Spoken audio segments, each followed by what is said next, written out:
મોરબીમાં ભરવાડ સમાજનો સમૂહ લગ્ન ઉત્સવ યોજાયો। મોરબીમાં શ્રી કોઠાવાડા મચ્છુ યુવા સંગઠન સમૂહ લગ્ન સમિતિ મોરબી દ્વારા રાજપુર 4 રસ્તા પાસે પેટ્રોલ પંપના પાછળ આવેલા ખુલ્લા મેદાનમાં ભરવાડ સમાજના 7મા સમૂહ લગ્ન મહોત્સવનું આયોજન કરવામાં આવ્યું, જેમાં 20 જેટલા નવદંપતીઓ પ્રભુતામાં પગલાં પાડ્યા। મોટી સંખ્યામાં નવદંપતીઓ પોતાની પરંપરાનો પોશાક પહેર્યો અને આ સમારોહમાં નવદંપતીઓએ આશીર્વચન આપતા સંતો મહંતો ભરવાડ સમાજના આગેવાનો મોટી સંખ્યામાં ઉપસ્થિત રહ્યા। કાર્યક્રમની શરૂઆત દીપ પ્રાગટ્યથી થઈ હતી। બાદમાં સમૂહ લગ્નમાં દાન આપનાર દાતાઓના સન્માન કરવામાં આવ્યા, જ્યારે સમાજમાં કેટલાક કુરિવાજો અંગે શાળામાં ભણતા બાળકો અને અગ્રણીઓએ ખૂબ વ્યવસ્થિત રીતે પોતાના પ્રવચનમાં સમજાવ્યું હતું અને શિક્ષણ પર ભાર મૂક્યો હતો। જો માતા તો શિક્ષિત હશે તો તેના બાળકોને શિક્ષિત આપવામાં મદદરૂપ બનશે, એટલે ભણતર આજીવનનું ઘણું અગત્યનું બની ગયું છે। સમારોહમાં જિલ્લા પંચાયતના પ્રમુખ હંસાબેન પારકી, ઉપપ્રમુખ હીરાભાઈ ટમારિયા, મોરબીના ડીવાયએસપી JM આલ સહિત દરેક પોતાના વક્તવ્યમાં નવદંપતીઓને આશીર્વચન પાઠવ્યા હતા અને શિક્ષણ પર ભાર મૂક્યો હતો। રિપોર્ટર શ્રીકાંત પટેલ, વાત્સલ્યમ સમાચાર, મોરબી। આ મચ્છુ યુવા સમિતિ મોરબી આ 7મો સમૂહ લગ્ન છે, એમાં 16 દીકરીએ પ્રભુતામાં પગલાં પાડ્યા છે। પહેલાં તો આ સમૂહ લગ્ન છે ને એ ખર્ચ વગરનો અને ગરીબ જે ભરવાડ સમાજમાંથી દીકરીઓ આવે છે એના સમૂહ લગ્ન થાય છે અને ગમે ત્યાંથી ઓલ ગુજરાત અથવા ગમે ત્યાંથી આવે, માત્ર ને માત્ર ભરવાડની દીકરી છે, દીકરો છે એ માનીને ભરવાડના દીકરા દીકરી પરણામાં આવે છે। આ સમૂહ લગ્ન છે એ એક પહેલાં અમારા સમાજમાં એટલે કે ભરવાડ સમાજમાં જંગ વિવાહ કહેવાતો। આ જંગ વિવાહ પહેલાં ભરવાડ સમાજમાં થતો, એને પછી પરિવર્તન કરીને બીજા અન્ય સમાજમાં સમૂહ લગ્ન થવા માંડ્યા, પણ આ પહેલ તો ભરવાડ સમાજે સમૂહ લગ્નની કરે છે।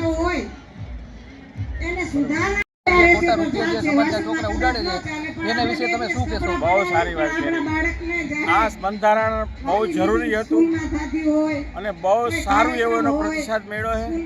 આ બંધારણમાં જે ભરવાડ સમાજના દીકરીના પૈસા લેવાતા એ સદંતર બંધ થયું છે અને જે ખોટા પૈસા ઉડાડતા, જેને કહેવાય ખોટો પૈસાનો વ્યર્થ થતો હતો, એ અટકી ગયો છે।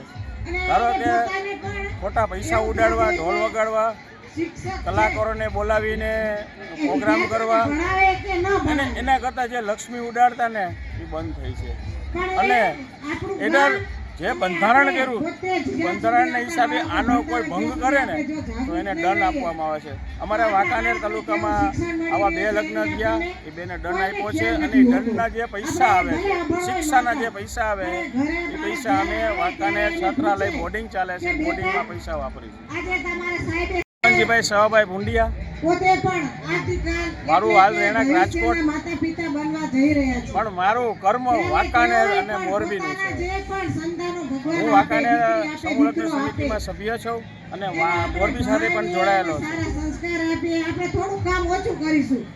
સાહેબ, અત્યારે જે આ બંધારણ ભરવાડના દીકરા દીકરી હોય છે અને એને બહુ ધારો કે બહુ ગરીબ પરિસ્થિતિ હોય છે, તો એ ભરવાડ સમાજના દીકરા દીકરીને એની પાસે કાંઈ ન હોય તો સમૂહ લગ્ન સમિતિ અને એની પાસે કાંઈ ન હોય તો સમાજ એને બધું પૈસા પણ ભરી દે છે એના ફીના, અને આખો કરિયાવર જેને કહેવાય કે 1.5 થી 2 લાખ રૂપિયાનો કરિયાવર છે એ સમિતિ આપે છે અને સમિતિ પણ સમાજ પાસેથી ઉઘરાવીને માંગીને આપે છે, પણ આ સમિતિ એને તમામ કરિયાવર રૂપે એને બધું આપે છે કે જેથી કરીને ગરીબની દીકરીને કાંઈ ઓછું ન થાય, ઓછું ન આવે। આજે તમે જે દેશ અને દુનિયાના સમાચાર જોવા માટે અમારી ચેનલ વાત્સલ્યમ સમાચારને સબસ્ક્રાઇબ કરો અને બેલ આઇકોન પર ક્લિક કરો, જેથી આપને રોજે રોજની તમામ અપડેટ મળતી રહે।